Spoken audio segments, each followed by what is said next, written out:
Bismillahirrahmanirrahim. Assalamualaikum warahmatullahi taala wabarakatuh. Alhamdulillahi rabbil alamin wassalatu wassalamu ala asyrafil anbiya'i wal mursalin wa ala alihi wa sahbihi ajma'in. Subhanaka la ilma lana illa ma 'allamtana innaka antal alimul hakim. Rabbi shrah li sadri wa yassir li amri wahlul 'uqdatam min lisani yafqahu qawli. Tuan-tuan dan puan-puan serta sidang penonton yang dirahmati Allah sekalian. Pertama sekali, mari kita sama-sama panjatkan rasa puji dan syukur kepada Allah Subhanahu Wa Taala kerana masih lagi mengurniakan kesempatan untuk kita menikmati dan menghayati bulan Ramadan pada tahun ini. Tuan-tuan dan puan-puan sekalian, bulan Ramadan merupakan bulan yang sememangnya kita nanti-nantikan selama setahun ini, tetapi tanpa kita sedar ianya sudah pun berada di penghujungnya. Jadi persoalan besar yang harus kita tanya kepada diri kita, tuan-tuan dan puan-puan sekalian, apakah Ramadan pada tahun ini benar-benar memberikan kesan serta perubahan kepada diri kita? Hadirin dirahmati Allah sekalian, bulan Ramadan bukan sahaja mengajar kita untuk menahan lapar dan juga dahaga, tetapi bulan Ramadan merupakan satu madrasah tarbiyah yang Allah sediakan untuk kita reset semula diri kita, untuk kita bersihkan hati kita, untuk kita didik jiwa kita supaya dapat menjadi hamba yang semakin dekat kepada Allah Subhanahu Wa Taala. Kerana apa, tuan-tuan dan puan-puan? Kerana pada bulan Ramadan ini kita bukan sahaja dilatih untuk tidak makan dan tidak minum, tetapi kita dididik untuk menjaga seluruh anggota badan kita supaya tunduk dan patuh kepada perintah Allah Subhanahu Wa Taala. Hadirin yang dirahmati Allah, di penghujung Ramadan ini sebenarnya persoalan besar yang harus kita tanya kepada diri kita sendiri, apakah Ramadan pada tahun ini benar-benar memberikan kesan serta perubahan kepada diri kita. Maka antara salah satu tanda di mana Ramadan telah memberikan kejayaan kepada diri kita, bila mana ketaatan yang kita lakukan sepanjang bulan Ramadan akan dapat kita teruskan setelah berakhirnya Ramadan ini nanti. Setelah berakhir Ramadan, sekiranya kita masih lagi menunaikan solat, kita masih lagi banyak membaca Al-Quran, kita masih lagi memohon keampunan kepada Allah, banyak berzikir kepada Allah, bertaubat kepada Allah, meninggalkan maksiat, maka itulah tandanya bahawa Ramadan itu benar-benar mendatangkan kejayaan kepada diri kita. Yang kedua, tuan-tuan dan puan-puan sekalian, antara tanda bahawa Ramadan itu benar-benar memberikan kesan kepada kita apabila hati kita menjadi lebih lembut serta takut untuk melakukan apa-apa sahaja segala bentuk dosa. Kerana apa, tuan-tuan? Kerana sepanjang bulan Ramadan ini kita telah melalui fasa-fasa pentarbiahan diri kita, di mana dalam fasa-fasa ini kita telah sedaya upaya mengawal diri kita untuk tidak terjerumus melakukan apa sahaja segala bentuk dosa kerana kita bimbang, kita khawatir bahawa dosa-dosa ini boleh merosakkan ibadah puasa kita dan juga boleh merosakkan pahala puasa itu sendiri. Jadi setelah berakhirnya Ramadan ini nanti sepatutnya akhlak kita juga menjadi semakin baik. Kita semakin takut untuk meninggalkan solat, kita tidak lagi berbohong, tidak lagi mengumpat, tidak lagi melakukan maksiat dan apa sahaja segala perkara yang boleh mendatangkan kemurkaan Allah Subhanahu Wa Taala. Sidang penonton yang dirahmati Allah sekalian, amatlah penting sebenarnya untuk kita mengekalkan setiap amalan kebaikan yang telah kita lakukan sepanjang bulan Ramadan. Kerana apa, tuan-tuan dan puan-puan sekalian?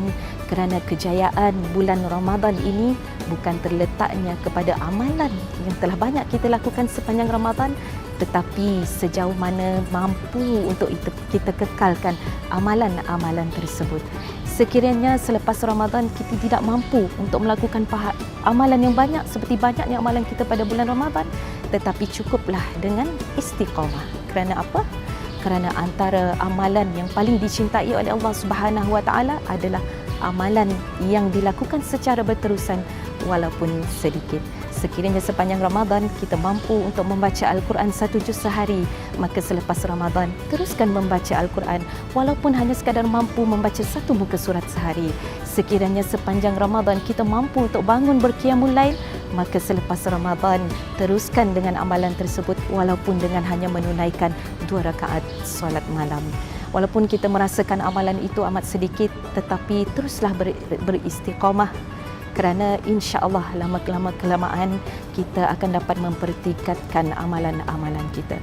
Dan di penghujung Ramadan ini, tuan-tuan dan puan-puan sekalian, sebenarnya kita masih lagi ada peluang dan juga harapan, kerana di penghujung Ramadan terdapat 10 malam terakhir di mana Allah Subhanahu Wa Taala telah menjanjikan kepada kita akan mengurniakan satu malam Lailatul Qadar, iaitu malam yang penuh dengan keberkatan, malam keampunan, malam penuh rahmat, malam yang lebih baik daripada 1000 bulan, dan malam yang paling mulia dalam setahun. Jadi dalam 10 malam terakhir ini, banyakkan ibadah kita, banyakkan amalan kita kepada Allah Subhanahu Wa Taala, kerana terdapat dalam satu hadis riwayat Bukhari dan juga Muslim, Rasulullah sallallahu alaihi wasallam mengatakan bahawa barang siapa yang menghidupkan malam Lailatul Qadar dengan penuh iman dan ingin mengharapkan pahala, maka akan diampunkan segala dosa-dosanya yang telah lalu. Jadi rebutlah sisa baki masa peluang yang masih ada ini, tuan-tuan dan puan-puan sekalian. Mudah-mudahan Ramadan pada tahun ini benar-benar menjadi kemuncak kepada satu perubahan besar kepada kehidupan kita.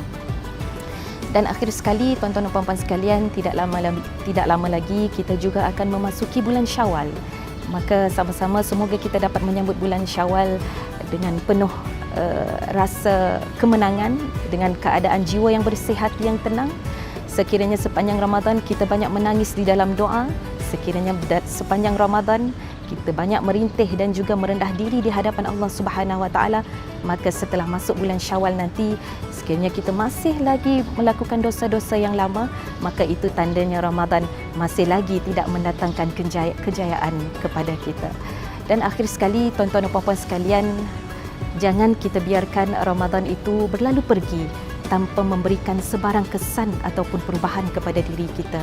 Kerana terdapat di dalam satu hadis yang menceritakan ketika mana malaikat Jibril alaihi salam telah datang kepada Rasulullah sallallahu alaihi wasallam ketika mana baginda hendak naik ke atas mimbar, dan pada ketika itu malaikat Jibril alaihi salam telah membacakan 3 doa dan telah diaminkan oleh baginda Rasulullah sallallahu alaihi wasallam.